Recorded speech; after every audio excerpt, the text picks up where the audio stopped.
For 15 years, Rune Eriksson had hidden from the world. Three-time Formula One world champion, racing legend, the Flying Finn, who had once shared podiums with Schumacher and Häkkinen.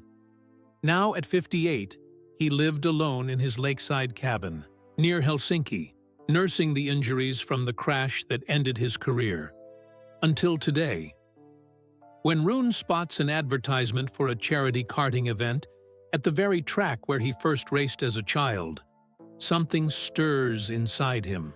The small competition to benefit the Children's Cancer Ward at Helsinki University Hospital seems insignificant compared to the Grand Prix circuits of his past. But here's what nobody knows.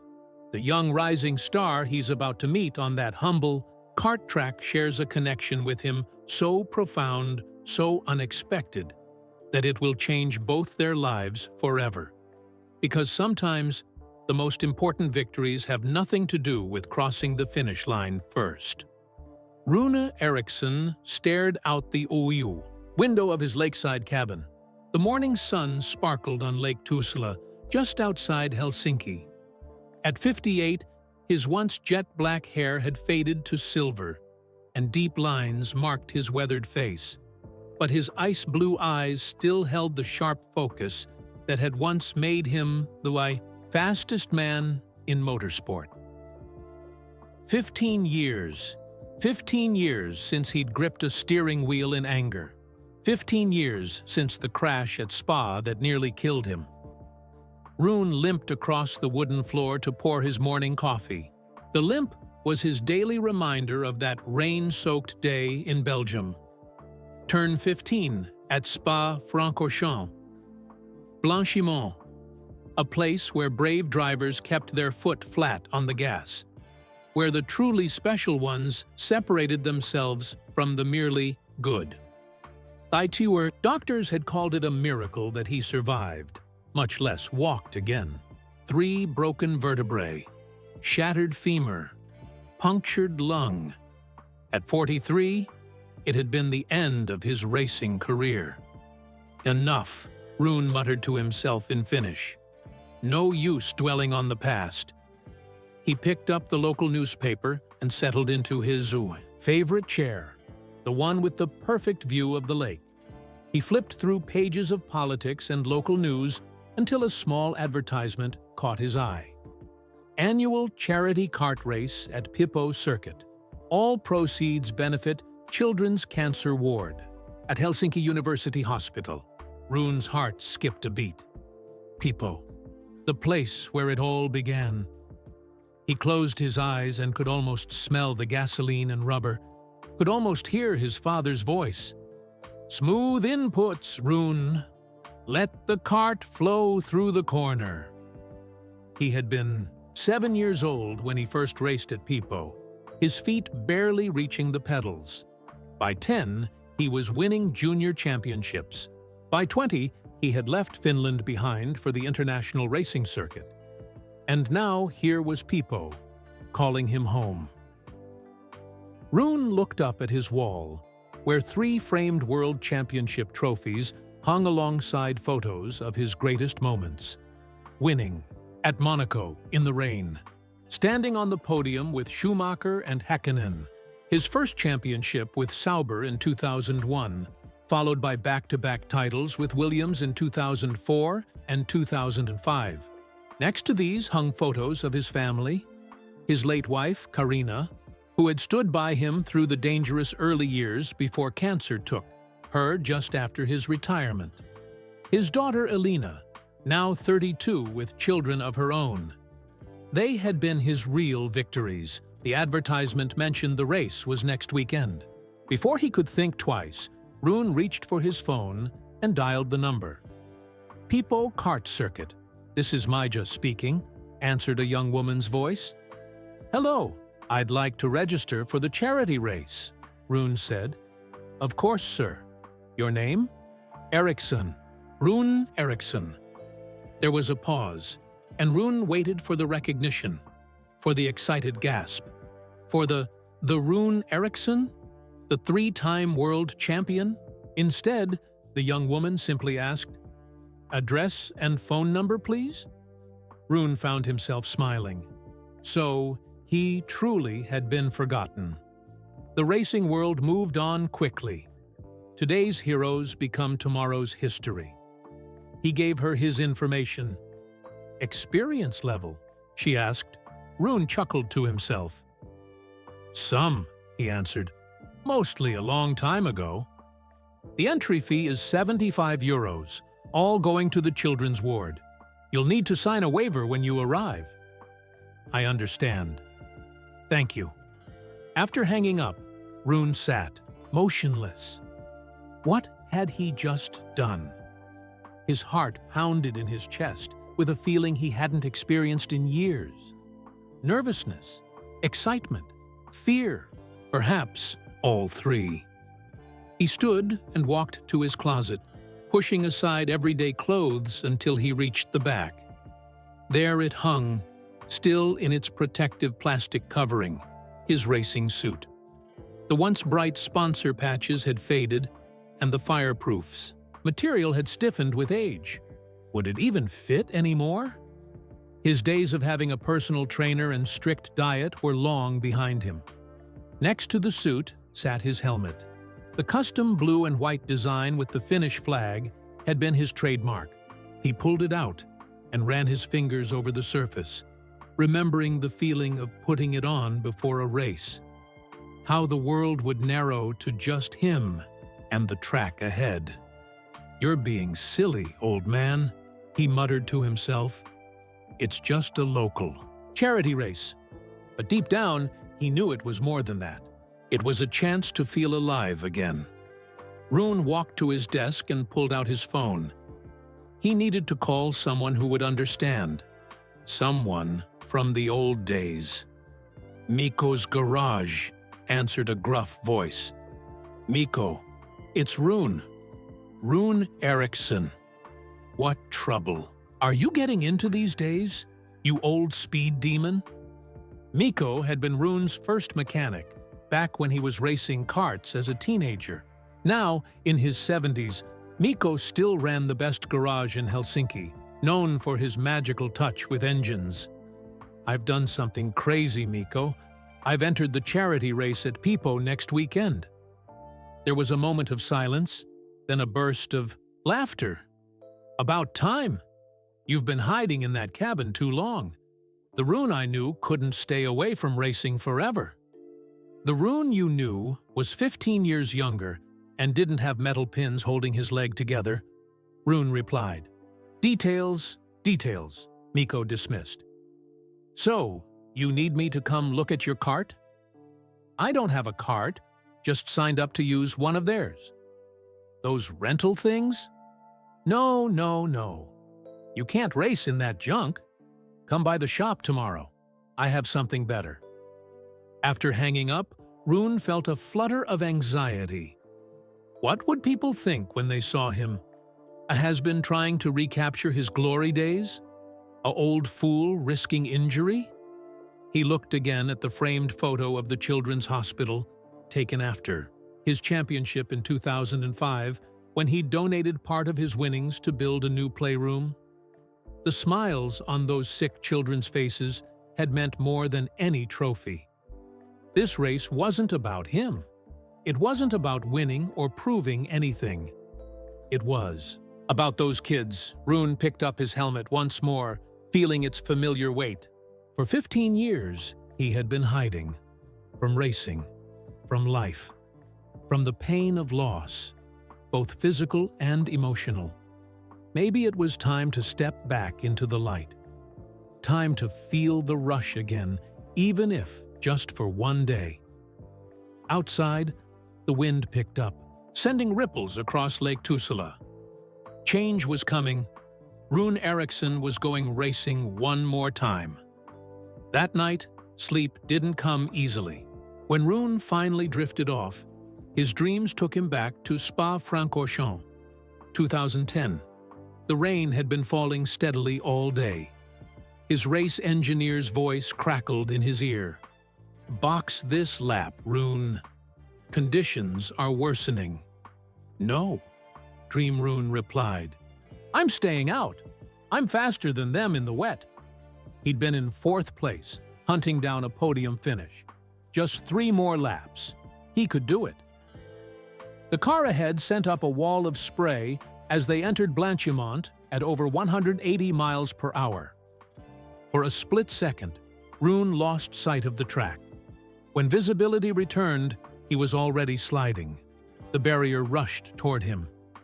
Impact. Then, darkness. Rune woke with a gasp, his heart hammering. His hand automatically reached for his right leg, feeling the raised scars where surgeons had pieced him back together. The nightmare wasn't new. It had been his companion for 15 years. Morning light streamed through the windows. Rune made coffee and stepped onto his porch, breathing in the crisp Finnish air. A pair of swans glided across the lake, leaving V-shaped ripples in their wake. Perfect lines, like the racing line through a corner. His phone rang, breaking the morning silence. "Papa? Is it true?" His daughter Elena's voice sounded concerned. "Is what true?" Rune asked. "Mikko called me. He said you're racing this weekend." Rune sighed. News traveled fast in their small circle. "It's just a charity event, Elena, for the Children's Hospital." "Papa, you're 58 years old with a bad leg and a worse back. What are you thinking?" "I'm thinking it might be fun," Rune said lightly, though he knew his daughter's concern came from love. There was a pause on the line. "You haven't been on a track since—" She didn't finish the sentence. She didn't need to. "I know," Rune said softly. "Maybe that's why I need to do this." Another pause. "I'm coming to watch," Elena declared. "Someone needs to make sure you don't break your other leg." Despite her tone, Rune heard something else in her voice. Pride, perhaps? "I'd like that," he said. After breakfast, Rune drove his old Volvo to Mikko's garage on the outskirts of Helsinki. The familiar smell of oil and metal greeted him as he entered. Mikko emerged from behind a lifted car, wiping his hands on a rag. At 73, his back was stooped and his white beard reached his chest, but his eyes still sparkled with the same enthusiasm for all things mechanical. "There he is!" Mikko exclaimed. "The Flying Finn returns." "Don't call me that," Rune grumbled, though he couldn't hide his smile. "That was Häkkinen's nickname, not mine." "You Finns, always arguing about who's fastest," Mikko laughed, leading Rune through the garage. "Come see what I've got for you." In the back corner sat a racing cart, its blue and white paint gleaming under the shop lights. "Is that—" Rune began. "Your old championship cart?" "The very same. I've kept it all these years."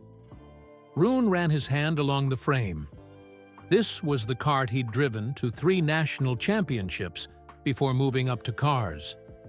It looked impossibly small now. "I've upgraded." "The engine," Mikko said proudly. "New brakes, too. It'll be the best cart at Pipo, I guarantee it." Rune felt a lump in his throat. "Thank you, old friend." "Don't thank me yet. You still have to drive the thing." Mikko's expression grew serious. "You sure about this, Rune?" "It's been a long time." Rune nodded. "I need to know if I can still do it." "Then let's find out. Pipo has practice sessions today." 2 hours later, Rune stood at the edge of Pipo Kart Circuit, watching hobby racers circle the track. The place had been upgraded since his childhood. New barriers, a resurfaced track, a proper pit lane. But the layout was the same. 10 corners, over 0.8 kilometers, each with its own challenge. Mikko had brought Rune's old racing overalls, now a bit tight around his middle. As he zipped them up, the familiar routine came back to him. Check the gloves, adjust the helmet strap, focus the mind. His hands trembled slightly, as he pulled on his gloves. "Nervous?" Mikko asked, noticing. "No," Rune lied. "Just cold." Mikko handed him a bottle of water. "You don't have to prove anything, you know. Not to me, not to anyone." "I know," Rune said. But the truth was more complicated. He did have something to prove. To himself. The memories rushed back as Rune approached the cart, standing on the Monaco podium as the Finnish anthem played. The champagne fight with Schumacher at Monza. The look on Karina's face when he won his first world championship. But darker memories came too. The crash. The hospital. The doctors telling him he would never race again. The pain that never fully went away. Karina's funeral, just 3 years after his retirement. Rune pushed these thoughts aside. "Focus on now," he told himself. One lap at a time. He lowered himself into the cart, wincing as his stiff back protested. The seat felt like an old friend, uncomfortable at first, but so familiar. "Start slow," Mikko advised, helping adjust the pedals to accommodate Rune's limited leg flexibility. "Get the feel back before you push." Rune nodded, then pulled his helmet on. The world narrowed to what was directly ahead. Just like old times. The cart's engine roared to life, vibrations traveling up Rune's spine. He eased out onto the track, joining the practice session. The first lap was tentative, his movements rusty and uncertain. By the third lap, muscle memory began to return. Brake here, turn in there, accelerate out of the corner. On his fifth lap, Rune passed a younger driver, taking a tighter line through turn 4. Something stirred inside him. The thrill of competition. The joy of perfect execution. By his 10th lap, sweat poured down his face inside the helmet. His arms ached. His bad leg throbbed. But he was smiling. When he finally pulled into the pits, Mikko was grinning ear to ear, stopwatch in hand. "Not bad for an old man," Mikko said. 3 seconds off the pace. You'll be back to full speed by race day. Rune climbed out of the cart, his legs wobbling with exertion. The pain was worth it. For the first time in years, he felt truly alive. As they packed up the cart, a small crowd had gathered. Word had spread that Rune Eriksson was back at Pippo. A few asked for autographs. One old man clapped him on the shoulder. "I watched you win at Suzuka in '04, he said. "Greatest drive I ever saw." Rune thanked him, surprised to be remembered after so long. Driving home that evening, Rune's body ached, but his mind was clearer than it had been in years. The ghosts of the past would always be with him. The crash, the pain, the losses. But perhaps it was time to make room for something new. As his cabin came into view, Rune knew one thing for certain. The race was just 3 days away, and Rune Eriksson was back. Race day dawned bright and clear. Rune arrived at Pippo Kart Circuit 2 hours early. Partly from habit, he'd always been first to arrive at F1 tracks, and partly from nerves. The parking lot was mostly empty, with just a few officials setting up, and Mikko already waiting with the cart. "How did you sleep?" Mikko asked, handing Rune a cup of coffee. "Like a rock," Rune lied. In truth, he'd tossed and turned all night, his mind racing through every corner of the track, visualizing his racing lines. Together, they wheeled the cart toward the scrutineering area, where officials would check that all carts met safety regulations. The technical inspector, a balding man in his 60s, did a double take when he saw Rune Eriksson. "Is it really you?" the man asked, shaking Rune's hand vigorously. "I was at Monza in 2003, when you lapped the entire field in the rain." Rune smiled politely as the man continued to reminisce. He'd forgotten what this was like, being recognized, being someone's hero. It felt strange now, almost uncomfortable. After the inspection, Rune changed into his racing overalls in the small bathroom. When he emerged, the parking lot had filled considerably. Families with children, local racing enthusiasts, and other competitors milled about. A small charity tent was set up near the entrance, with photos of children from the cancer ward and a donation box. Rune limped over to sign in at the registration desk. The young woman from the phone handed him forms to complete. "Number 28, she said, giving him a sticker for his cart. Rune paused. 28 had been his number throughout his F1 career. "Is something wrong?" the woman asked. "No," Rune replied. "It's perfect." As he filled out his paperwork, he noticed a commotion near the entrance. A sleek black Mercedes had pulled up, and a group of people with professional camera equipment surrounded it. The driver emerged wearing a racing suit covered in sponsor logos. "Who's that?" Rune asked the registration woman. "Anton Virtanen," she replied with a hint of excitement. "He's Finland's rising star, already in Formula 3 and signed as a test driver for Alpine F1. He's using this event for publicity before heading to Barcelona next week." Rune watched as Anton posed for photos. Tall and athletic with a chiseled jawline, the 24-year-old looked like he'd stepped out of a racing magazine, a stark contrast to Rune's weathered face and silver hair. At the driver's briefing, 20 racers crowded into a small room. The race director explained the format: a qualifying session, followed by 2 heat races and a final. Points from both heats would determine starting positions for the final. Rune sat in the back corner, trying not to draw attention. But halfway through the briefing, Anton Virtanen, sitting near the front, turned around to scan the room and did a visible double take. When he spotted Rune, "Wait," Anton interrupted the race director. "Is that Rune Eriksson?" All heads turned toward Rune, who shifted uncomfortably under the sudden attention. "The 3-time world champion?" Anton continued, standing up. "I had your poster on my wall as a kid." The room erupted in murmurs. The race director looked flustered, clearly having no idea a former F1 champion was among the competitors. "Yes, we're honored to have Mr. Eriksson participating in our charity event," the director said, regaining his composure.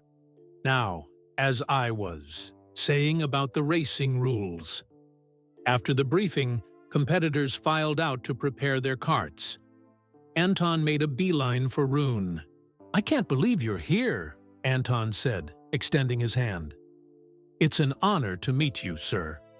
Rune shook his hand, noting the firm grip and the expensive watch on Anton's wrist. "Good to meet you too," he said. "I've heard you're making waves." "In F3. 3 wins this season," Anton replied with a confident smile.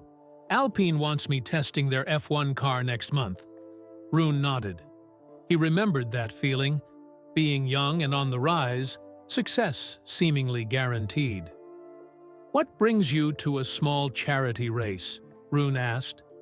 Anton gestured to a man in a polo shirt, taking photos nearby. "My sponsor thought it would be good publicity. Plus, it's for a good cause." He lowered his voice. "Between us, I didn't expect much competition here." Anton's smile turned slightly condescending. "But with you here, maybe it won't be such an easy win after all." He glanced at Rune's limp.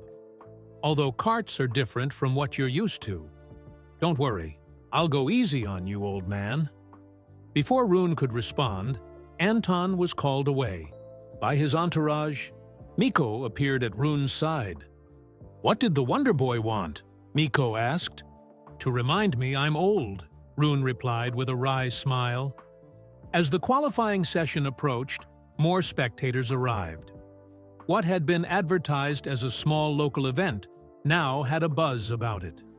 Word had spread that both a former F1 champion and Finland's newest racing hope would be competing. Rune pulled on his helmet, trying to focus as he had in the old days. But things were different now. His back ached, his leg throbbed, and the butterflies in his stomach felt more like angry birds. "Papa!" Rune turned to see Elina approaching with her 2 children, 7-year-old Lori and 5-year-old Siri. "We came to see you race," Elina said, hugging him. She studied his face. "Are you sure about this?" Rune nodded. "I'm sure." Little Siri looked up at him with wide eyes. "Mommy says you used to be famous." Rune knelt down, wincing slightly as his knee protested. "A long time ago, little one." "Are you going to win today?" Lori asked. Rune tousled the boy's hair. "There are some very fast young drivers here. I'm just happy to be racing again." "But you're the best," Lori insisted, with a child's unwavering faith. Rune smiled. "I'll do my best for you." The loudspeaker crackled to life, calling drivers to the grid for qualifying. Rune hugged his family and limped toward his kart, where Mikko waited. "Remember what we practiced," Mikko said, helping Rune into the kart. "Smooth inputs. Don't try to be a hero on the first lap." The 20 karts lined up in the pit lane. From his position, Rune could see Anton Virtanen at the front, surrounded by a small team of mechanics making last-minute adjustments to his kart. The contrast couldn't have been starker. A professional operation versus Rune and Mikko's 2-man effort. Engines roared to life, filling the air with the sweet smell of racing fuel. Rune's hands gripped the steering wheel, the familiar texture, bringing back a flood of memories. The last time he'd sat on a starting grid had been at Spa, before the crash. The green flag waved, and karts streamed onto the track for the 15-minute qualifying session. Anton immediately pulled away, his E3 driving smooth and confident. Rune started more cautiously, taking time to warm up his tires and find his rhythm. By the midpoint of the session, Rune was pushing harder, finding speed he didn't know he still had. But his body was already protesting. His arms burned from wrestling, the kart through corners. His neck strained against G-forces he hadn't felt in years. When the checkered flag fell on qualifying, the timing screen told the story. Anton Virtanen on pole position, having set a new unofficial lap record. Rune Eriksson in 6th place, respectable but not spectacular. As Rune climbed out of his kart, legs wobbling with exertion, he caught Anton watching him with a mix of respect and pity. The message was clear in the young driver's eyes. Yesterday's champion was no match for today's talent, but the race itself was yet to come. And Rune Eriksson hadn't survived 20 years in Formula One without learning a thing or two about racing. The first heat would begin after lunch, and the real battle was about to start. Rune sat alone at a picnic table, eating a sandwich Mikko had brought. His muscles ached from the qualifying session, a stark reminder of how long he'd been away from racing. 15 years was a lifetime in this sport. Across the paddock area, Anton Virtanen held court with journalists and fans. His voice carried across the space. "Of course it's an honor to race against a legend like Eriksson," Anton was saying. "But racing has evolved since his day. The techniques we use now in F3 and F1 are completely different." Rune bit into his sandwich, trying not to listen. "I expect to win," Anton continued confidently. "With all respect to the other competitors, this is just a stepping stone for me. Next week I'll be testing an F1 car in Barcelona." A small boy approached, Anton, with a program to sign. Anton patted the boy's head and posed for a photo, his smile perfect for the cameras. Mikko joined Rune at the table. "That kid's got a big mouth," he muttered. "He's fast," Rune admitted. "Faster than I am now." "Speed isn't everything," Mikko said. "Remember Suzuka 2001? Schumacher had the faster car, but you outsmarted him." Rune smiled at the memory. That race had been his first championship win. Schumacher's Ferrari had been quicker all weekend, but Rune had saved his tires, biding his time until the perfect moment to strike. "That was a long time ago," Rune said. "And this isn't F1. Racing is racing," Mikko replied firmly. "And you're still Rune Eriksson." As lunch ended, clouds began gathering overhead. Rune felt the old familiar tingle, a potential rain race. In F1, they'd called him the Rain Master. Wet conditions had always been his specialty. The drivers gathered for the pre-race briefing. 20 karts would line up according to qualifying positions. 15 laps around the 0.8-kilometer circuit. The top 10 would score points for the final. Rune settled into his kart, position 6 on the grid. 3 rows ahead, Anton sat in pole position, his head bobbing slightly to music from earbuds, a pre-race ritual many young drivers used. Mikko leaned in for final adjustments. "I've set the kart up for the rain," he whispered. "If it starts during the race, you'll have an advantage." Rune nodded, his focus narrowing to the track ahead. The familiar pre-race calm washed over him, the same feeling he'd had before 246. Grand Prix starts.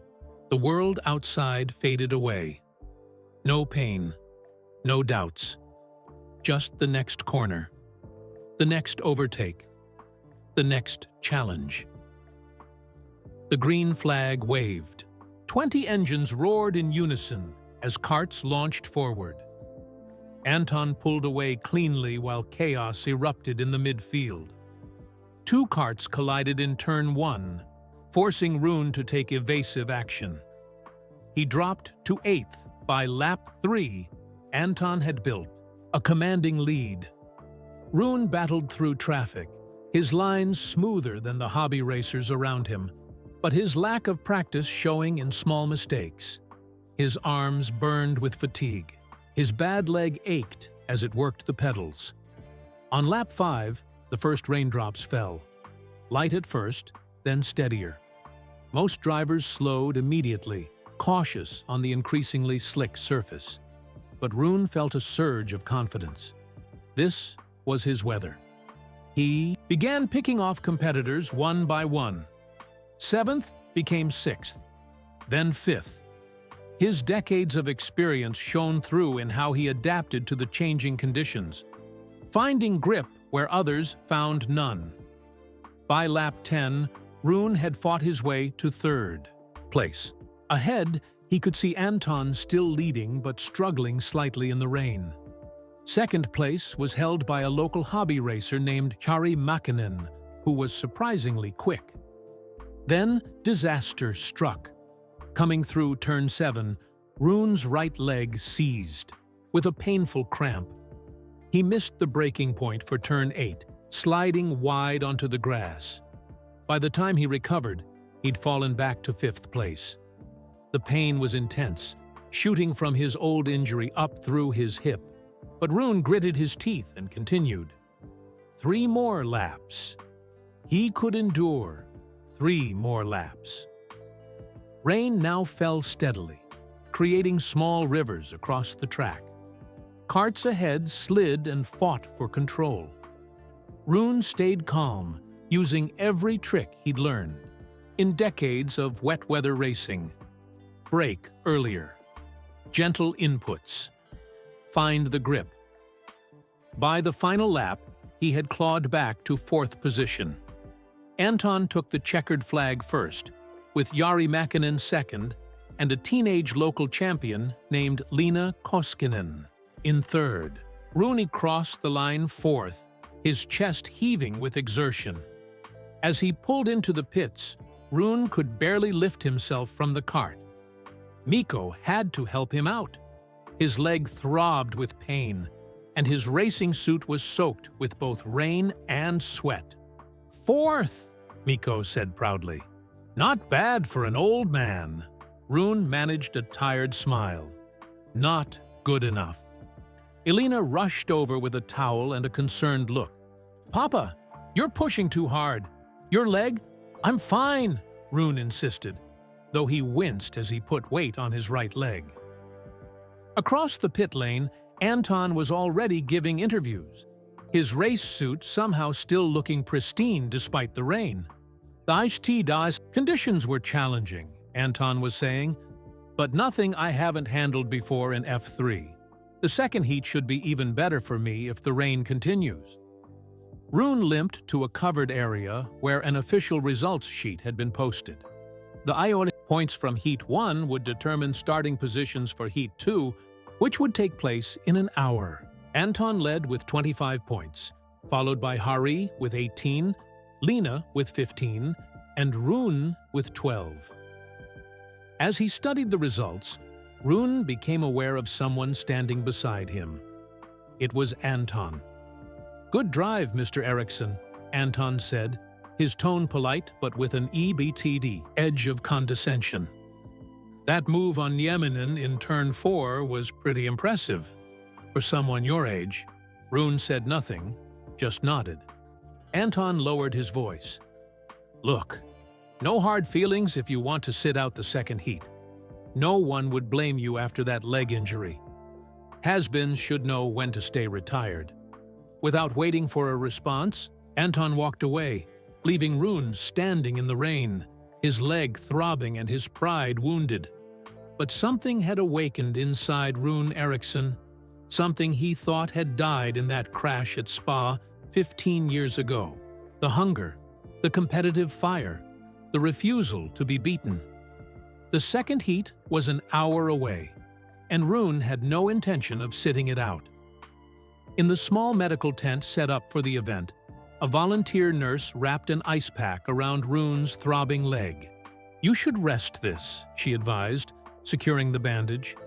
"Racing with an inflamed old injury isn't wise." "Just make it so I can drive," Rune replied. Mikko stood nearby, concern etched on his weathered face. "The cart is fine," he reported. "But what about you?" "I've driven through worse," Rune said, remembering the 2003 Brazilian Grand Prix when he'd finished second, despite cracked ribs from a qualifying crash. The nurse gave him 2 pain pills and strict instructions to take it. "Easy."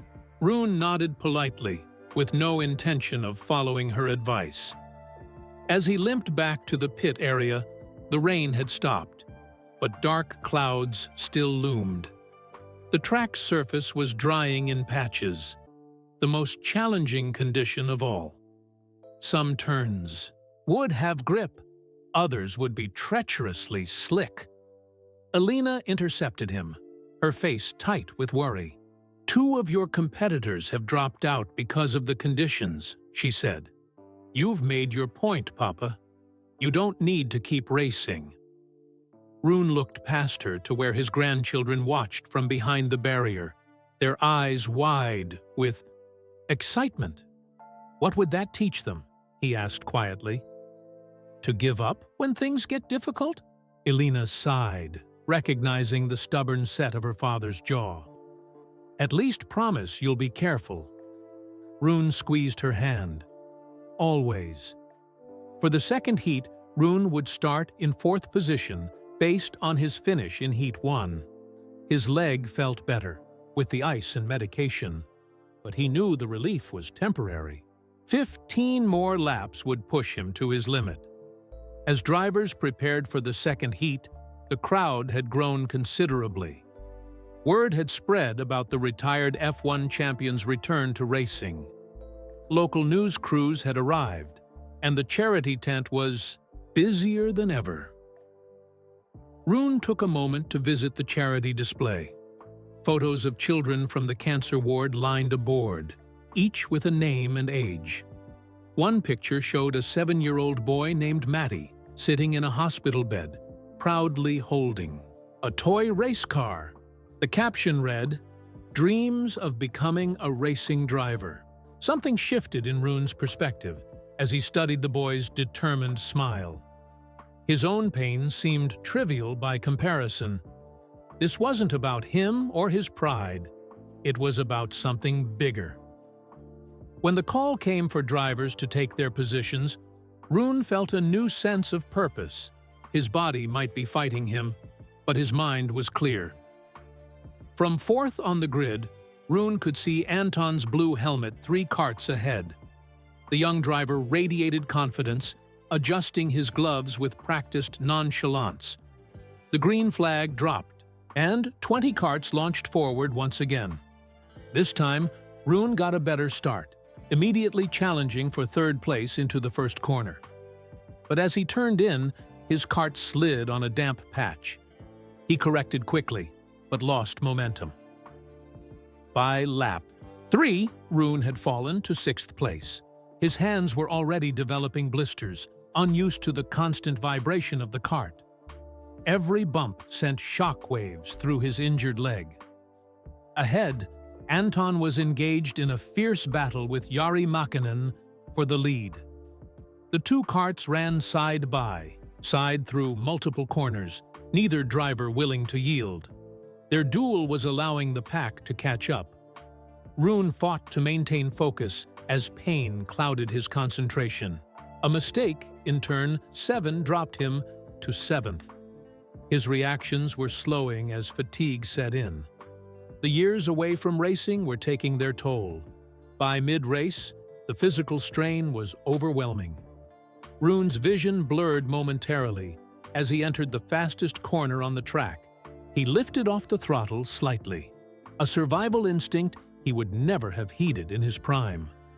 With 5 laps remaining, Rune found himself in 8th place, fighting just to maintain position.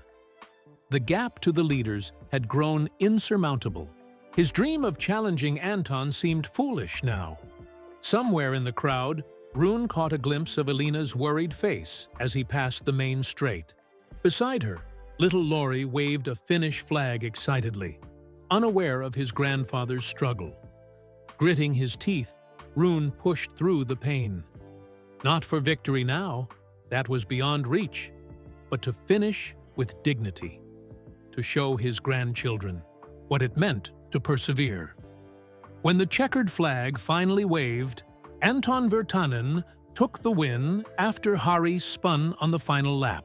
Leena Koskinen finished 2nd, with another local driver 3rd. Rune limped home in 8th place, utterly spent. In the pits afterward, Rune could barely climb out of the kart. His hands were raw, his back screaming in protest, his leg almost numb. Mikko helped him to a plastic chair, concern evident in his eyes.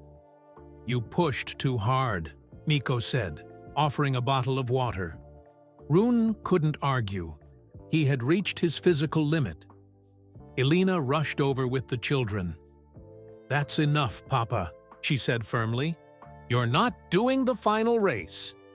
"But Grandpa was so fast," Laurie protested. "He was brave," Elena corrected. "But sometimes brave people need to know when to stop." Rune wanted to disagree, but in that moment, with his body in revolt, he wondered if she was right. Perhaps this had been a mistake. Perhaps he truly was. Too old, too broken, too far removed from his racing days. As the results were posted, Rune's finishes of 4th and 8th placed him 6th overall for the final race. Anton led the standings with 2 victories, followed by Leena and Jari. During the break before the final race, Rune sat alone, ice pack on his leg, contemplating withdrawal. No one would blame him. He had nothing to prove. Then he noticed a commotion at the entrance to the circuit. A small bus had arrived from Helsinki University Hospital. Children from the cancer ward, those well enough to travel, were being helped into wheelchairs and guided toward the track. Among them was a thin boy wearing a cap to cover his hair loss from chemotherapy. He clutched a toy race car and looked around with wide, excited eyes. Rune recognized him instantly from the photo. Matty, the boy who dreamed of becoming a racing driver. As the children were settled in a special viewing area, Rune made his decision. The final race was an hour away, and Rune Eriksson would be on the starting grid. As Rune made his way to the medical tent for more ice, he passed near the area where Anton Virtanen was holding court with journalists. The young driver was in his element, flashing perfect smiles for the cameras. 2 wins so far, Anton was saying confidently. The final should be no different. My team has calculated that I'm nearly 2 seconds per lap faster than anyone else here. A journalist pointed toward Rune. What about racing against the 3-time world champion? Anton's expression shifted to one of rehearsed respect. Eriksson was great in his era, of course, but this isn't 2005 anymore. Racing evolves. The new generation is always faster. Rune kept walking, pretending not to hear. The young man's confidence reminded him of himself at that age, so certain, so hungry for success. He couldn't fault Anton for his ambition. In the medical tent, the nurse frowned at Rune's condition but applied fresh ice to his leg. "You're going to feel this tomorrow," she warned. "I've been feeling it for 15 years, Rune replied with a small smile. As he rested on the examination table, Rune overheard 2 officials talking outside the tent. "Did you hear about Virtanen?" one asked. "What about him?" "His mother worked 3 jobs to pay for his karting when he was a kid. They lived in a tiny apartment in Tampere. Sometimes they couldn't afford heating in winter because they'd spent everything on racing." "Now look at him," the other replied. "Sponsorships? F3 success? Alpine test driver." Rune found himself intrigued. Perhaps there was more to Anton than the arrogant persona he projected. When he left the medical tent, Rune noticed something unexpected. Near the children's area, Anton Virtanen was sitting on a low wall, deep in conversation with a group of kids from the hospital. Gone was the cockiness he displayed for the media. Instead, his expression was gentle, his focus completely on the children. Rune watched as a young girl showed Anton her artwork. The driver examined it with genuine interest, praising her colors and asking questions about her drawing. When a boy's Kart toy broke, Anton took time to fix it, his fingers working carefully on the tiny wheels. Most surprising of all, Anton missed lunch to spend time with the children, signing autographs and telling racing stories. No cameras were present. No journalists. Just Anton and the kids. As the time approached for final race preparations, Rune saw Anton check his watch and reluctantly say goodbye to the children. One small boy, using crutches, asked a question that made Anton kneel down to answer at eye level. The driver's expression turned serious as he spoke intently to the child, ending with a firm handshake. This glimpse of Anton's character gave Rune pause. The young man clearly had depth beyond his public persona. As Anton walked toward the driver preparation area, he passed near Rune. Their eyes met briefly, a moment of recognition passing between them. Anton gave a small, respectful nod. Rune returned it. The driver's briefing for the final race was short. 20 laps around Pipo Circuit would determine the overall winner. The track had dried completely now, promising the fastest racing of the day. As they left the briefing, Rune found himself walking alongside Anton. "That was kind, what you did with the children," Rune said. Anton seemed momentarily embarrassed at being noticed. "They're the real champions," he replied, his usual bravado absent. "Fighting battles bigger than any race." "True," Rune agreed.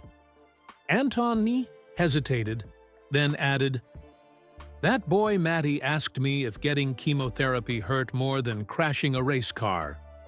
He shook his head. "How do you answer that?" "What did you tell him?" Rune asked. "I told him that racing drivers are brave for a weekend, but he's brave every day. That makes him stronger than any of us." Rune nodded. "Good answer." They walked in silence for a moment before Anton spoke again. "Can I ask you something, Mr. Eriksson?" "Rune is fine." "Rune," Anton corrected. "That crash at Spa in 2010. How did you come back from that? Not just physically, but—" He tapped his temple. "Mentally." The question surprised Rune. This wasn't the arrogant young star speaking, but a fellow driver seeking wisdom. "The truth?" Rune said. "I didn't come back. Not completely. That's why I retired." "But weren't you afraid to drive again? After something like that?" Rune considered the question carefully. "Fear is always there in racing. The trick isn't eliminating it. It's making room for it while you focus on what matters." Anton nodded slowly, absorbing the words. For a brief moment, Rune saw through the young man's confident exterior to the vulnerability beneath. The pressure of early success, the expectations, the fear of failure that drove him forward, but also isolated him. Rune recognized it because he had lived it himself. Their conversation was interrupted by Anton's manager, a slick-looking man in designer sunglasses who pulled the young driver away for pre-race photographs. As Rune watched Anton return to his public persona, smiling for cameras, saying all the right things, he understood something fundamental about his competitor. Anton's cockiness wasn't merely arrogance, it was armor. Mikko appeared at Rune's side, holding his helmet. "Kart's ready," he reported. "How's the leg?" "It'll hold for 20 more laps," Rune said with more confidence than he felt. As they walked to the grid together, Mikko asked, "What were you and the Wonder Boy talking about?" "Human stuff," Rune replied. "Behind the helmet, he's just a young man trying to make his way." "Still planning to beat him?" Mikko asked, with a sly smile.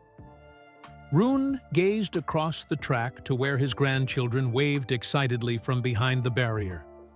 Next to them, the children from the hospital watched with wide eyes, including little Matti clutching his toy race car. "It's not about beating anyone anymore," Rune said quietly. "It's about finishing what I started. For them." As the drivers took their positions for the final race, Rune settled into his kart in 6th place. 3 rows ahead, Anton adjusted his helmet in pole position. When their eyes met briefly across the grid, there was newfound mutual respect. They were no longer just competitors, a has-been and a rising star. They were 2 drivers united by the same passion, the same challenges, the same love of pushing limits. The engine vibrations traveled up Rune's spine as he waited for the green flag. The pain in his leg was still there, but now it was just background noise to his focus. 20 laps to go. One final race, and Rune Eriksson was ready. The sky darkened suddenly as ominous clouds rolled in from the west. A few raindrops spattered onto Rune's visor. Within seconds, the sprinkle became a downpour. Officials hurried along the grid, giving drivers the option to switch to rain tires. Most teams scrambled to make the change, but Mikko, checking the weather radar on his phone, whispered to Rune, "It's just a passing shower. Track will dry quickly. Stay on slicks." It was a gamble. Starting on dry tires in the rain would be treacherous for the first few laps. But if the rain stopped as predicted, those on rain tires would struggle on a drying surface, while Rune would have the advantage. At the front of the grid, Rune could see Anton conferring urgently with his team. After a heated discussion, they opted for rain tires. Most of the field followed suit. Only Rune and two others stayed on slick tires. The rain intensified as the green flag prepared to drop. Rune's heart pounded. This would be the most challenging start. Slick tires on a wet track required perfect throttle control and a delicate touch. "Good luck, old friend," Miko said, patting Rune's shoulder before stepping away from the grid. The flag dropped. 20 carts lurched forward, engines screaming in unison. Those on rain tires accelerated confidently. Rune and the other slick tire drivers proceeded with extreme caution, fighting for even basic grip. By the first corner, Rune had dropped to 12th place. His cart slid sideways at the slightest provocation, forcing him to use all his experience. Just to keep it pointing in the right direction, Anton immediately pulled into the lead, his rain tires providing perfect traction. By the end of lap 1, he had built a 5-second advantage. For 3 agonizing laps, Rune fought his cart through every corner, losing more positions. The rain continued to fall. Had they made a terrible mistake with the tire choice? Then, just as Miko had predicted, the clouds parted. Sunshine burst through, immediately raising the track temperature. Steam began rising from the asphalt. By lap 5, dry lines were appearing around the circuit. Anton still led, but his pace had plateaued. The rain tires that had been perfect were now beginning to overheat on the drying surface. This was Rune's moment. As grip returned to his slick tires, he began picking off competitors one by one. His lines were perfect, using the dry patches where they existed, avoiding the remaining wet spots. Lap 6 saw him move to 8th. By lap 8, he was 6th. His confidence grew with each overtake. The pain in his leg faded to the background as racing instinct took over. The crowd began to notice what was happening. Cheers erupted each time Rune passed another cart. By the halfway point of the race, he had climbed to 3rd and was catching Jari Mäkinen in 2nd. At the front, Anton was struggling. His rain tires were degrading rapidly on the now dry track. His lap times slowed dramatically as he fought, to preserve what grip remained. With 7 laps to go, Rune caught and passed Jari with a clean move into turn 1. Now only Anton remained ahead, his lead shrinking with each corner. In the stands, Rune could hear the crowd's excitement building. His grandchildren waved frantically as he passed the main straight. The children from the hospital leaned forward, in their wheelchairs, totally absorbed in the battle unfolding before them. With 5 laps remaining, Rune caught Anton. As they braked for turn 4, a tight right-hander, Rune moved to the inside. For a moment, they were side by side, separated. By inches, Anton defended fiercely but fairly. Despite his tire disadvantage, his raw talent kept him in the fight. For 2 full laps, they battled wheel to wheel, neither driver willing to yield. The crowd was on its feet now. This was racing at its purest.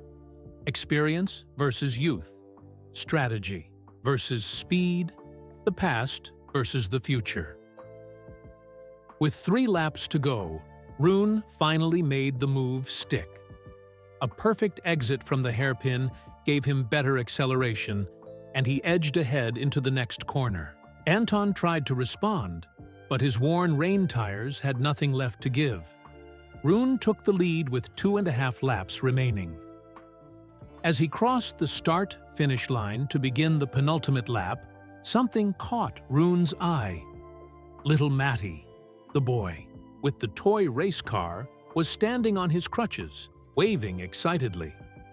The sight filled Rune with determination. He would win this, not for himself, but for that boy and all the children like him. But racing is never predictable. As Rune pushed to build his lead, his overtaxed body finally rebelled. A sharp pain shot through his bad leg, momentarily blurring his vision. His right foot involuntarily lifted from the throttle. That split-second lapse was all it took. Anton, driving beyond the limits of his equipment, pulled alongside again. The two karts raced side by side down the back straight, inches apart. Entering the fast left-hander at the end of the straight, Rune had the inside line. It should have been enough to secure the position. But as he turned in, the pain flared again. He ran slightly wide. Anton was perfectly positioned to capitalize on the mistake. But then something unexpected happened. Instead of immediately taking the space Rune had left, Anton hesitated for the briefest moment, maintaining his line rather than cutting across. That hesitation allowed Rune to recover his position. As they exited the corner still side by side, Rune glanced across. Through the visor he could see Anton's eyes, not aggressive or calculating, but showing genuine respect. They thundered down the short straight toward the final complex of corners, neither yielding an inch. Two racers separated by 34 years in age, but united by the same passion, pushing each other to the absolute limit.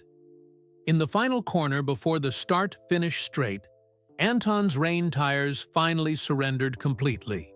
His kart slid wide, allowing Rune to pull ahead as they began the final lap. But the race wasn't over. Halfway through the last lap, Rune noticed something alarming. Anton's kart was trailing smoke. Some mechanical issue was developing, yet Anton continued to push, staying within striking distance. As they approached the last corner, Anton made a desperate lunge to the inside. His smoking kart pulled alongside Rune's once more. Time seemed to slow down. Rune could see the determination in Anton's eyes. He could hear the laboring engine of the young driver's kart. He could feel the weight of years and experience in his own hands as they gripped the steering wheel. In that moment, something passed between the two drivers, an understanding beyond words, beyond competition. They crossed the finish line in Etibotin, a blur of speed and sound, so close that even they couldn't tell who had won. The crowd erupted as both drivers completed their cool-down lap and pulled into Parc Fermé. Officials rushed to the timing screens to determine the victor. As Rune climbed stiffly from his kart, Anton approached, helmet off, hand extended. "Incredible drive," the young man said, genuine admiration in his voice.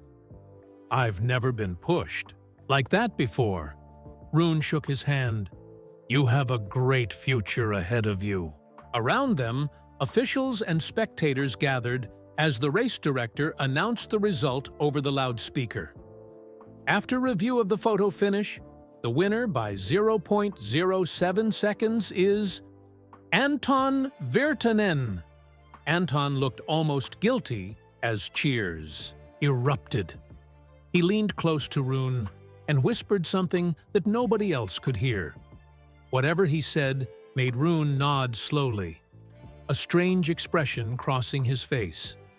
The two drivers stood side by side as the crowd celebrated one of the greatest kart races the small circuit had ever seen.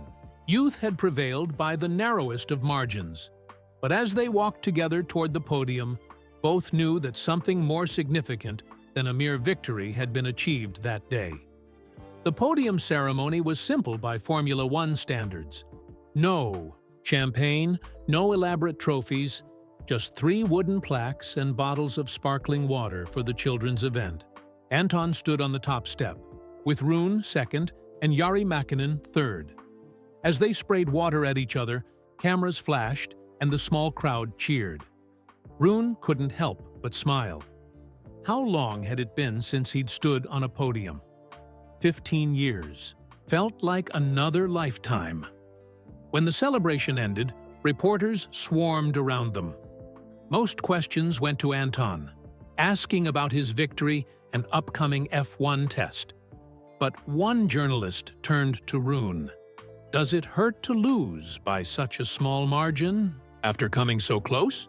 Before Rune could answer, Anton interjected. If I may, the young driver said, his tone surprisingly humble. Today wasn't about winning or losing. It was about racing, pure racing. And I learned more from these 20 laps against Mr. Eriksson than in my entire career so far. Anton turned to Rune with genuine respect. This man was my childhood hero. When my kart started having problems on the final laps, he could have easily passed me and pulled away. But he didn't. He stayed alongside me, giving me the dignity of a true race. The reporters looked confused. The race director stepped forward. What do you mean, Anton? Your kart had mechanical issues? The stewards didn't note anything serious. Anton nodded. In the final 3 laps, my engine was losing power. That's what the smoke was. A normal competitor would have immediately taken advantage. He looked at Rune. But you didn't, did you? All eyes turned to Rune, who gave a small, mysterious smile. Sometimes winning isn't about crossing the line first. Later, as the crowd began to disperse, Anton approached Rune privately. You held back, didn't you? He asked, his voice low. On that last lap, when my engine was failing, you could have disappeared into the distance. Why didn't you? Rune looked across the track to where the children from the hospital were preparing to leave, their faces glowing with excitement from the day's events. Let's go visit them before they go, Rune said, deflecting the question. Together, the 2 drivers walked to the children's area. Little Matty's eyes widened as Rune and Anton approached. You were so fast, the boy exclaimed, clutching his toy race car. Anton knelt before the child. Would you like to hold a real trophy? He asked, offering his first-place plaque. Matty took it reverently, his small fingers tracing the engraving. I want to race like you both someday, he said.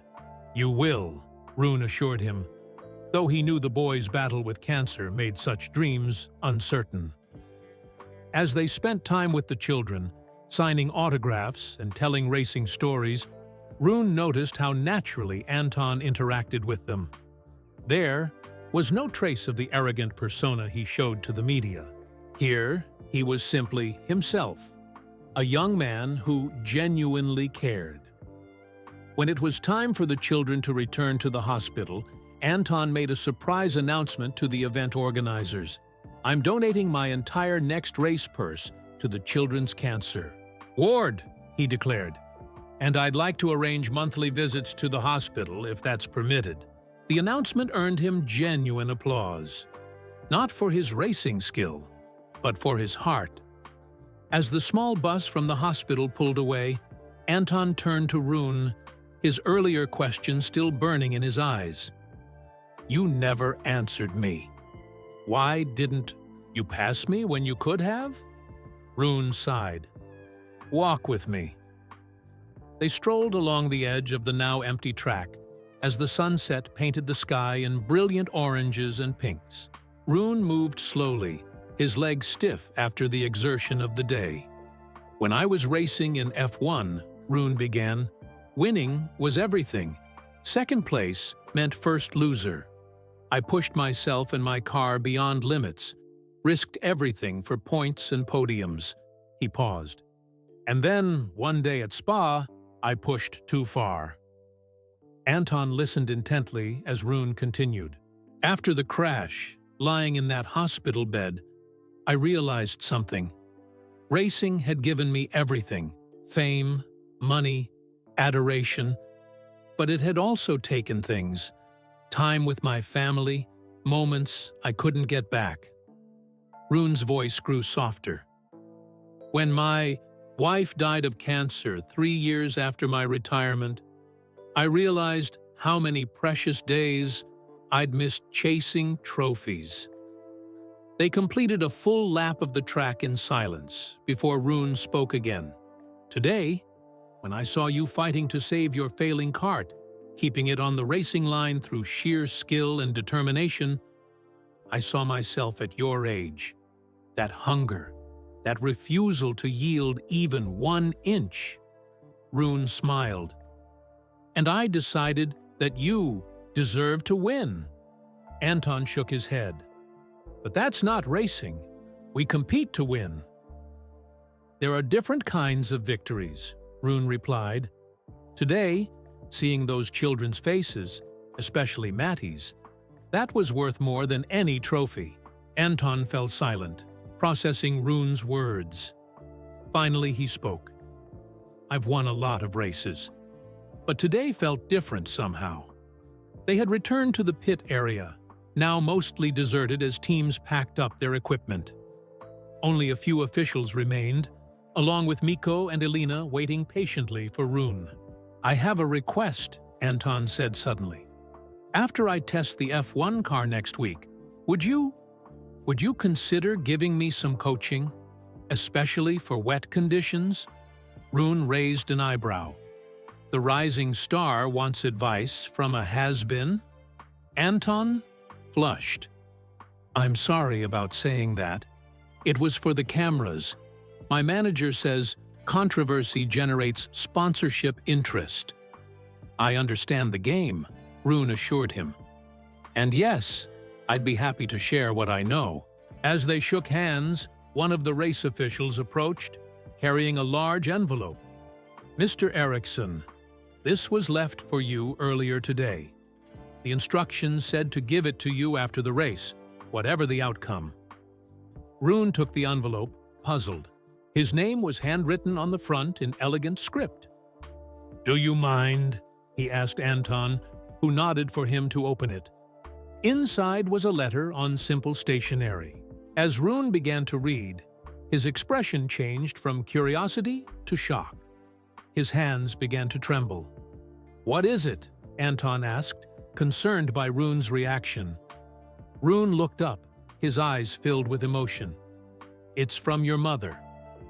My mother? How would she know to write to you? Rune handed him the letter. You should read this. As Anton read, confusion spread across his face, followed by disbelief. This can't be right, he whispered. I would remember. Mikko and Elina had noticed the commotion and approached. What's going on? Elina asked. Rune's voice was unsteady as he explained. Anton's mother wrote that 20 years ago, when Anton was just 4 years old, he was a patient at Helsinki University Hospital, the same children's cancer ward we're supporting today. Anton looked up from the letter, his confident facade completely gone. I didn't know it was cancer, he said quietly.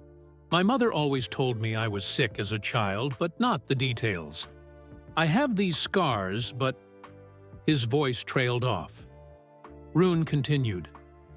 According to her letter, I visited the hospital after winning the championship in 2005.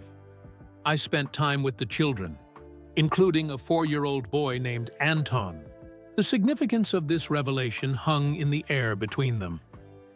She writes that I gave you a toy race car, Rune said softly, and told you to never give up. Anton's hand moved unconsciously to his pocket, where he kept a small, worn object, his good luck charm that accompanied him to every race. Slowly, he withdrew a tiny, faded die-cast Formula One car. The room fell silent as the final piece of the puzzle fell into place. Is that? Rune began. Anton nodded, staring at the toy car as if seeing it for the first time. I've had it since I was little. My mother said a famous driver gave it to me, but I was too young to remember who. His voice cracked. It was you?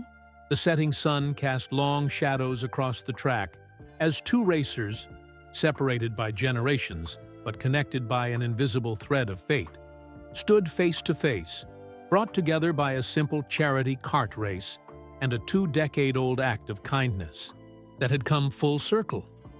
The real victory that day had nothing to do with checkered flags or podiums.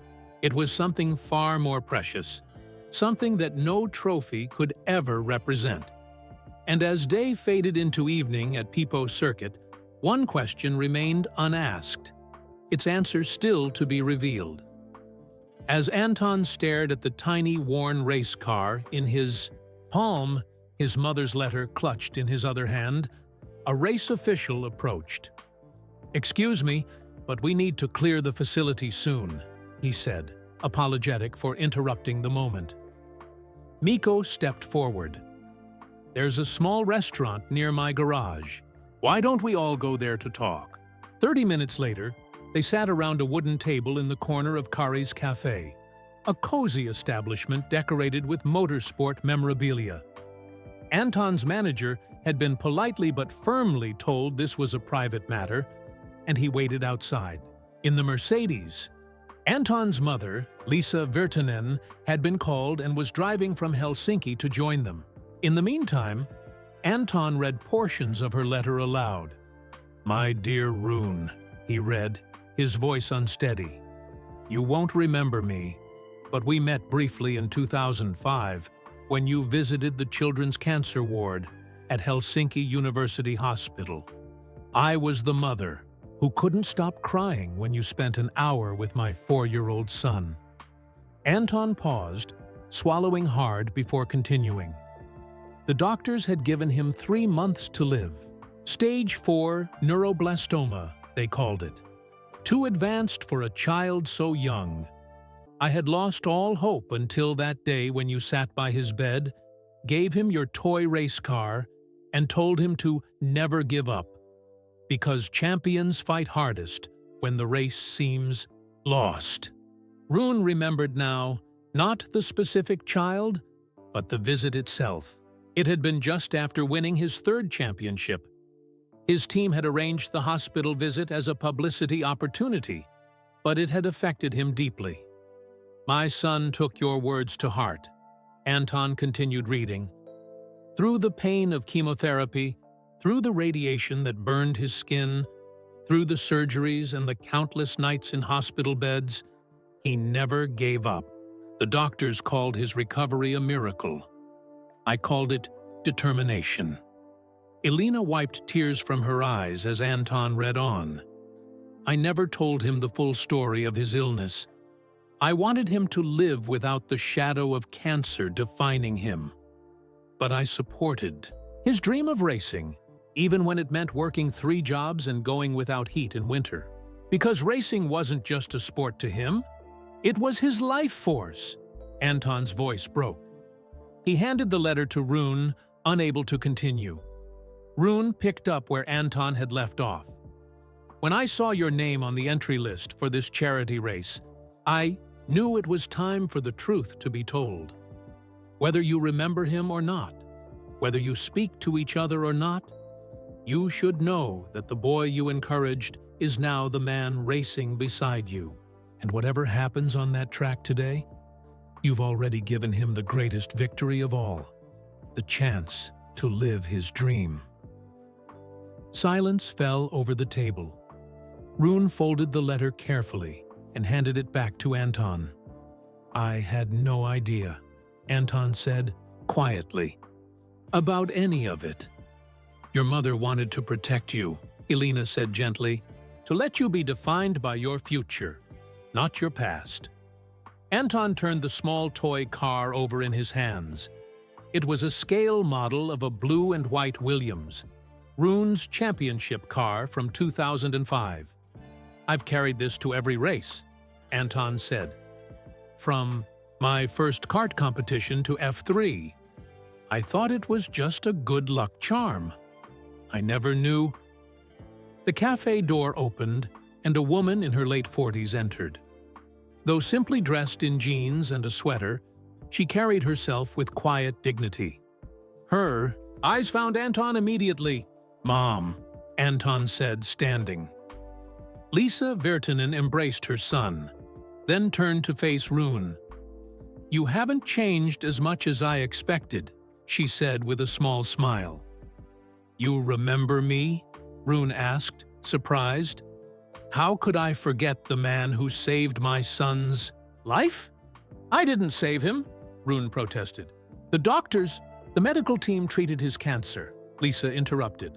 "But you gave him something to live for. After you left that day, he told me he was going to be a racing driver like you." That was the first time since his diagnosis that he had talked about a future. As they talked, the story emerged piece by piece. Anton had been diagnosed at age 3. By 4, the prognosis was bleak. Rune's hospital visit had come at the darkest moment, when hope was fading. Within 6 months of that visit, Anton had shown remarkable improvement. By age 6, he was in remission. By 8, he was racing karts. His natural talent had been evident from the beginning, but it was his fierce determination that set him apart. "I pushed myself harder than anyone else," Anton said. "Whenever racing got difficult, I would hold this little car and remember that I had faced worse challenges." Lisa explained why she had kept the full truth from Anton. "I wanted him to race because he loved it, not because he felt obligated to a path chosen during illness. And I never wanted sponsors or media using his cancer story for publicity." "But why tell us now?" Elena asked. "Because when I saw both your names on the entry list for the same charity race, to benefit the very cancer ward where Anton was treated, I knew it couldn't be coincidence." Lisa looked at her son. "It was time for you to know." Anton turned to Rune, a question forming in his eyes that he couldn't quite articulate. "During the race," he began hesitantly, "that final lap when my cart was failing, did you know who I was?" Rune shook his head. "No, I had no idea until the letter." "Then why didn't you pass me? You could have won easily." Rune considered his answer carefully. "When I saw you fighting to keep that failing cart on the racing line, I recognized something in you, the same spirit I once had, and I decided that winning wasn't the most important thing anymore." Anton processed this. "So, it wasn't pity. It was respect," Rune corrected. The conversation continued as night fell outside.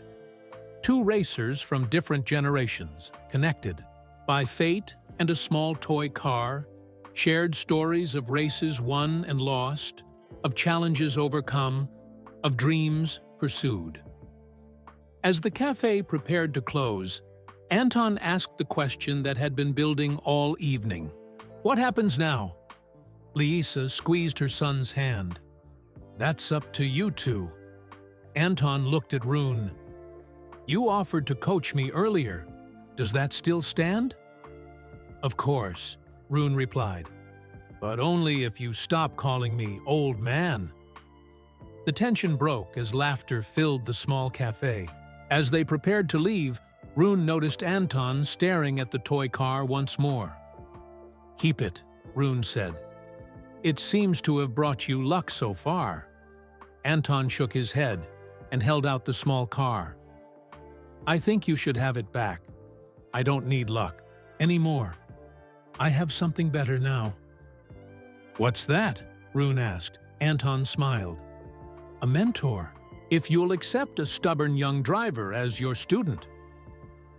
As they stepped into the cool evening air, stars appearing overhead, Rune realized that his impulsive decision to enter a local kart race had led to something he never expected. A second chance to make a difference, not just in his own life, but in someone else's. 2 days later, as morning sunlight streamed through the windows of Rune's lakeside cabin, his phone rang.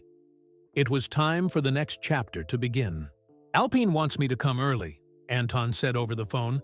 "They've moved the test up to Thursday." "That's good news," Rune replied, watching sunlight sparkle on Lake Tusula. "How are you feeling about it?" "Nervous," Anton admitted. "It's my First time in a current F1 car. You'll be fine. Remember, the car is just a tool. The driver makes the difference. That's why I'm calling, actually, Anton said. Before I go to Barcelona, would you consider coming to look at my simulator data? There are a few corners where I'm losing time. Rune smiled. This was a different Anton from the cocky young man he'd met at the kart race just 3 days ago. I'd be happy to. How about this afternoon?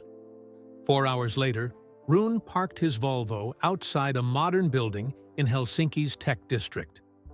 Anton's training facility occupied the top floor, a far cry from the modest garages where Rune had prepared during his early career. Inside, alongside a state-of-the-art simulator, large screens displayed telemetry data and track maps. Anton's race engineer, a serious young woman named Karita, was analyzing lap times. "Mr. Eriksson," she greeted him with evident awe. "It's an honor.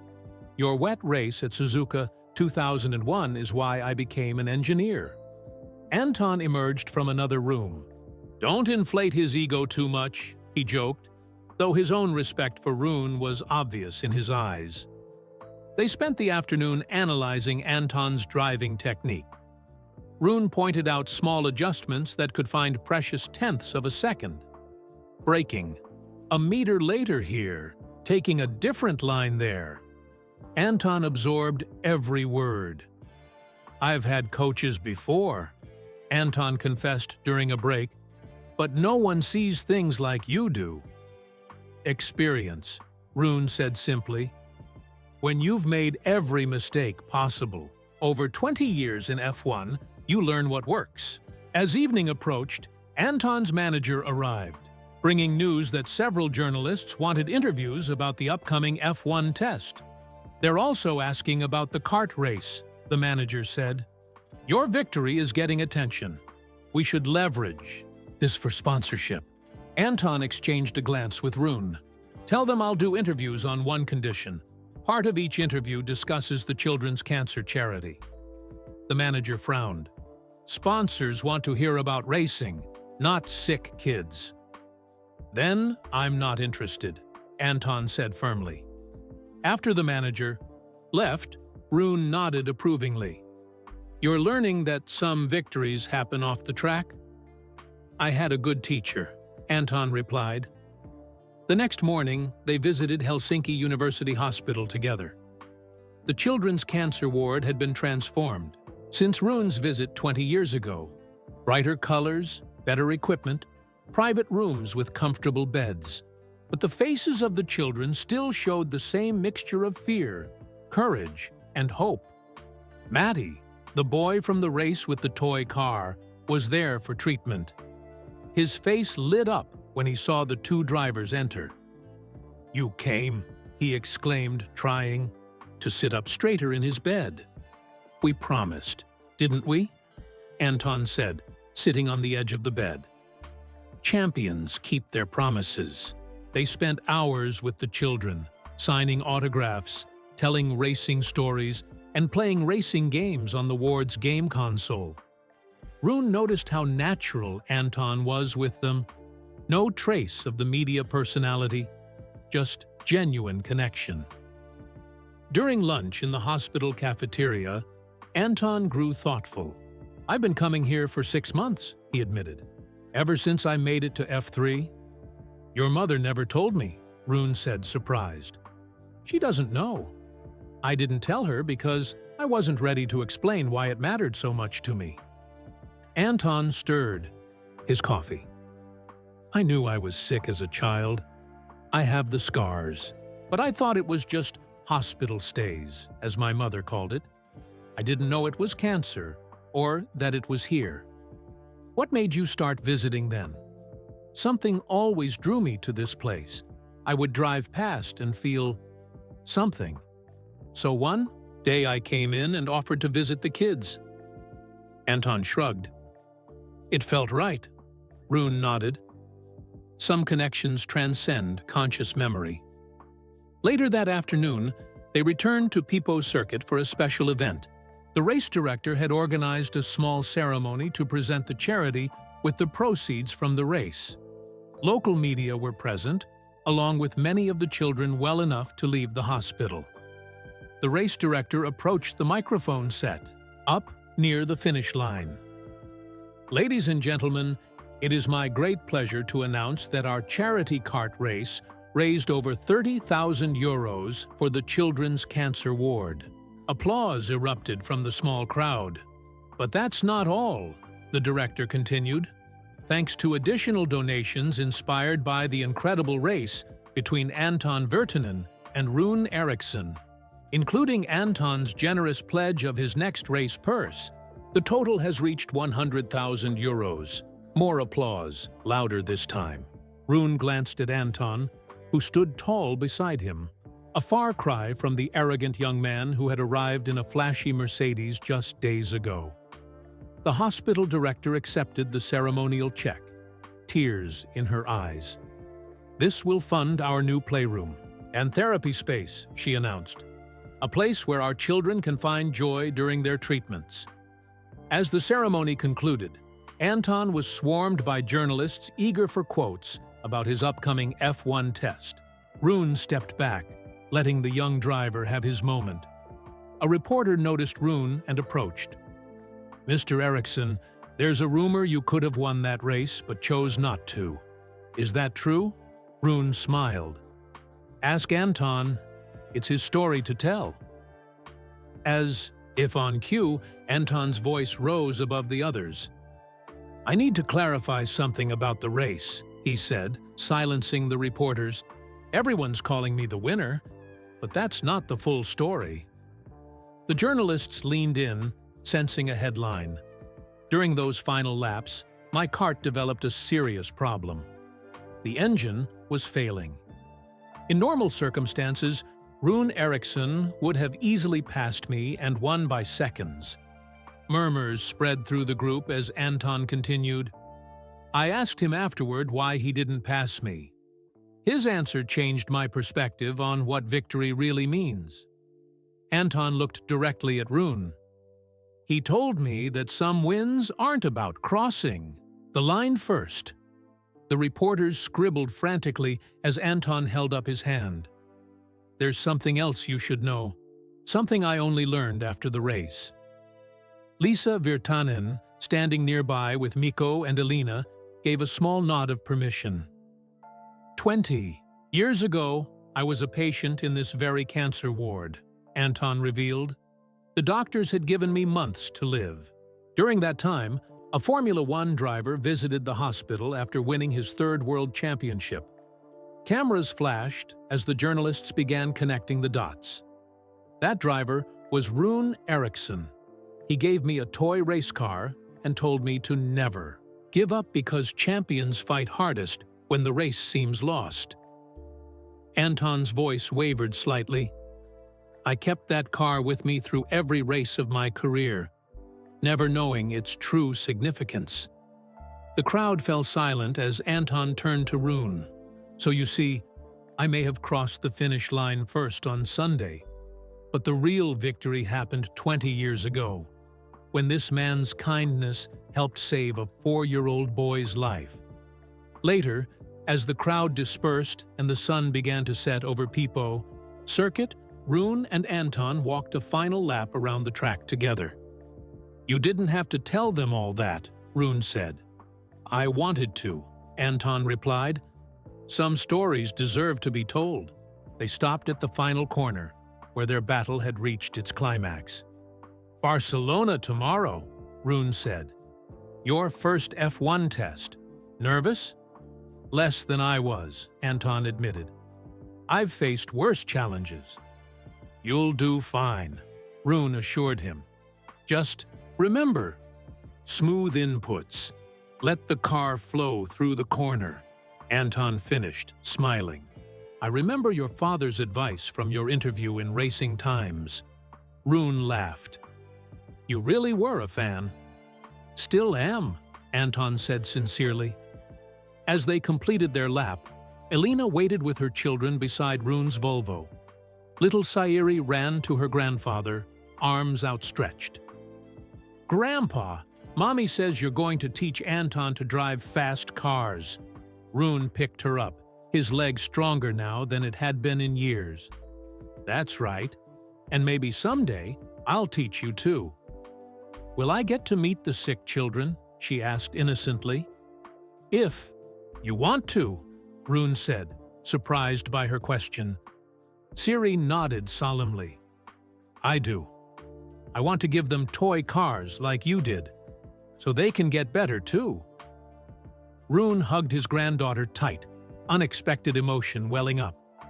Over her small shoulder, he met Anton's eyes and saw understanding there. Some races created champions, but some champions created hope, a legacy far more meaningful than any trophy. As they said their goodbyes, Anton preparing to leave for Barcelona and Formula One, Rune for his quiet cabin by the lake, both knew that the unexpected connection forged between them had changed their lives irrevocably. The kart race had ended, but the journey it started was just beginning. And that was the real victory, not measured in seconds or trophies, but in lives touched and futures transformed. "See you when you get back from Barcelona," Rune said, extending his hand. Anton ignored the hand and embraced him instead. "Thank you," he whispered, "for everything." As Rune drove home along the familiar road to Lake Tuusula, the setting sun painted the sky in brilliant hues of orange and pink. For the first time in 15 years, his spirit felt truly alive. Sometimes, he reflected, the most important race isn't the one you're currently driving. It's the one you've inspired someone else to begin. 2 weeks passed quickly. Barcelona came and went, with Anton's F1 test making headlines across Finland. "Virtanen impresses Alpine team," ran the front page of the Helsinki sports section. The article mentioned how the young driver had dedicated his performance to the children at Helsinki University Hospital. Rune followed the news from his cabin, oddly proud, as if watching his own son succeed. Every evening, Anton called to discuss the day's testing, throttle application through Turn 3, managing tire degradation, working with engineers. Rune listened and offered advice drawn from decades of experience. When Anton returned to Finland, a small celebration dinner was planned at Kari's Cafe.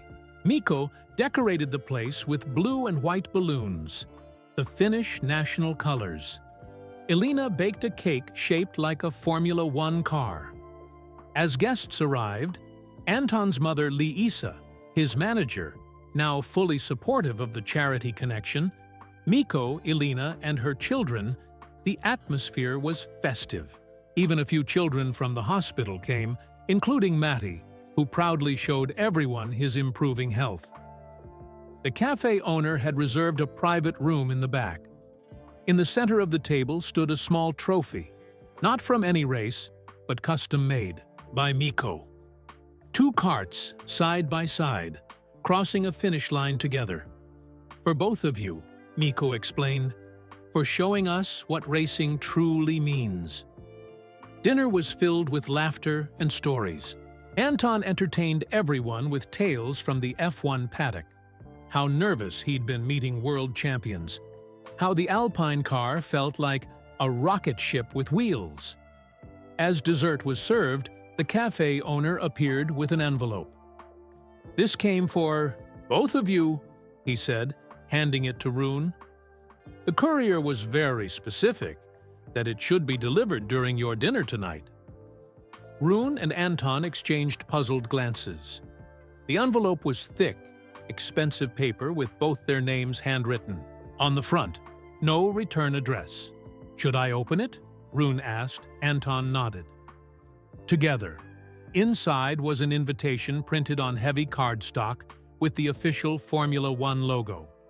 The FIA and Formula One cordially invite Rune Eriksson and Anton Virtanen to be honored.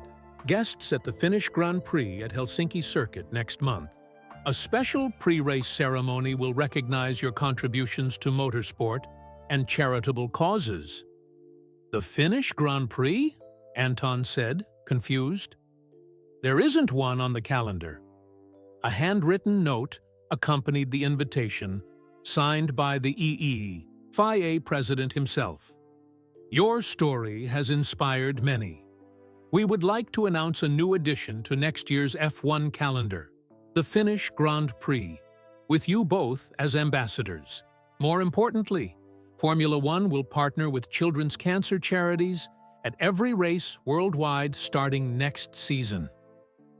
Stunned silence fell over the table, broken only when little Sierra asked loudly, "Does this mean Grandpa is famous again?" Laughter erupted, releasing the tension of the moment. "It means," Lisa explained gently, "that your grandpa and my son have started something important." As the evening wound down, Rune and Anton stepped outside for fresh air. The summer night was still, bright with the lingering Nordic daylight, even at 9 in the evening. "Did you know about this?" Anton asked. Rune shook his head. "No idea." "A Finnish Grand Prix," Anton said wonderingly. "Kimi Räikkönen and Valtteri Bottas never even got that honor." "Finland has produced many champions," Rune said. "It was only a matter of time." They walked slowly along the quiet street, each lost in thought. "Alpine called today," Anton said finally. "They're offering me a test driver contract for next season, with guaranteed Friday practice sessions." "That's excellent news," Rune said sincerely. "One step away from a race seat." "I told them I have one condition," Anton continued, "that you join as my driver coach." Rune stopped walking. "Me? Who better?" Anton said simply. The team was thrilled at the idea. "Your experience, combined with the publicity from our story—" He trailed off, looking embarrassed. "Sorry, I didn't mean it like that. It's not about publicity." "It's all right," Rune assured him. "I understand. Will you consider it? Being part of an F1 team again?" Rune hadn't set foot in an F1 paddock since his retirement. The thought of returning brought a mixture of excitement and apprehension. But the idea of working with Anton, of passing on his knowledge to the next generation, that felt right somehow. "I'd be honored," Rune said. When they returned to the cafe, the celebration was winding down. Matty had fallen asleep in his wheelchair, a piece of cake half-eaten on his plate. His mother was gathering their things to leave. "Let me help you to your car," Anton offered. As Anton wheeled Matty outside, Rune found himself standing next to Liisa Virtanen. "You never told me why," Rune said quietly. "Why what?" "Why you kept Anton's illness from him. Why you never told him about my visit." Liisa watched through the window as her son carefully helped the sleeping Matty into a car. When Anton was sick, she began, "Every conversation was about cancer. Every decision, every hope, every fear, all centered on his illness. After his recovery, I wanted him to have a life defined by his future, not his past." She turned to face Rune. "And I wasn't sure if you'd remember him. You must have visited hundreds of sick children over your career." Rune nodded, understanding. "You did the right thing. He became a racer because he loved it, not because he felt obligated to a path chosen during illness." "And now?" she asked. "Now he knows the whole truth, and it's made him stronger." Rune looked out at Anton, who was showing Matty's mother something on his phone, making her smile despite her obvious fatigue. "Knowledge of our past shapes us, but it doesn't have to define us." Later that evening, after saying goodbyes, Rune drove Anton back to his apartment in Helsinki. They had plans to visit the kart track the next day, where Anton wanted to test some theories about wet weather driving. "I've been thinking," Anton said as they drove. "About what you said at the race, that sometimes winning isn't about crossing the line first. And I think I finally understand. Like with Matty, if he beats cancer, that's a bigger victory than any championship." Rune smiled. "Exactly.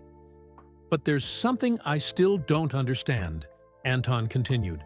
"When we were racing, before you knew who I was, before my mother's letter, why did you really stay alongside me in those final laps? You could have won." The question had lingered between them for weeks.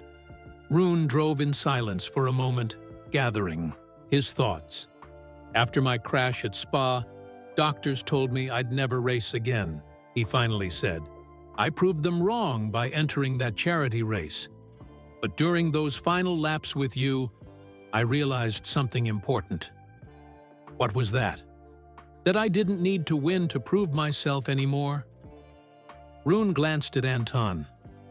"But you needed to believe you could beat a champion fairly, for your confidence, for your career, for your journey ahead, that mattered more than my pride." Anton considered this. "So you didn't hold back completely?" Rune laughed. "I raced you with everything I had, right until those final moments when your cart started failing.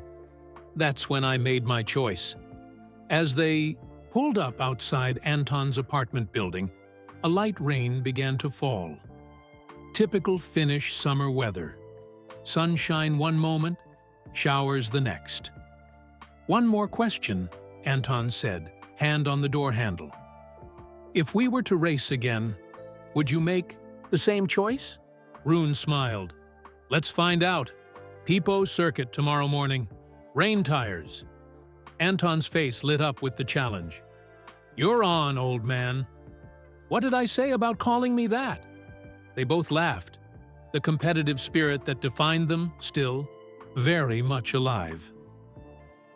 The next morning dawned gray and wet. Perfect conditions for what the local newspaper would later call the rematch. Word had somehow spread, and a small crowd gathered at Pipo Circuit to watch the three-time world champion and Finland's rising F1 star battle again in equal karts. This time, there were no cameras, no trophies, no points at stake. Just two racers, one at the end of his career, one at the beginning, sharing the pure joy of competition. They raced side by side through the rain, pushing each other to the limit, finding the racing lines, dancing on the edge of control. When they finally pulled into the pits, soaked and exhausted, neither asked nor cared who had been faster. That wasn't the point. As they removed their helmets, a small figure approached through the rain. It was Matty, protected from the weather under a large umbrella held by his mother. "I want to race too," the boy declared. "When I get better." Rune and Anton exchanged glances, a silent understanding passing between them. "When you get better," Anton agreed, "we'll be right here waiting." And in that moment, standing in the Finnish rain at a small kart circuit where both their journeys had begun, one 30 years ago, one just 2 weeks past, the true meaning of their connection became clear. Some races are won by crossing a finish line. But the most important, races are won by helping others reach their own starting lines. That was the revelation that changed everything. Where are you listening from today? I'd love to know in the comments below. If you enjoyed this story about how a small act of kindness changed lives forever, please hit that like button and subscribe to our channel for more heartwarming and inspiring content. We share new stories every week that will touch your heart and remind you of what truly matters. Don't forget to share this video with friends and family who might need a reminder about the impact we can have on others' lives. Together, we can spread kindness and awareness, one story at a time. Until next time, remember that sometimes the most important race isn't the one you're currently driving. It's the one you've inspired someone else to begin.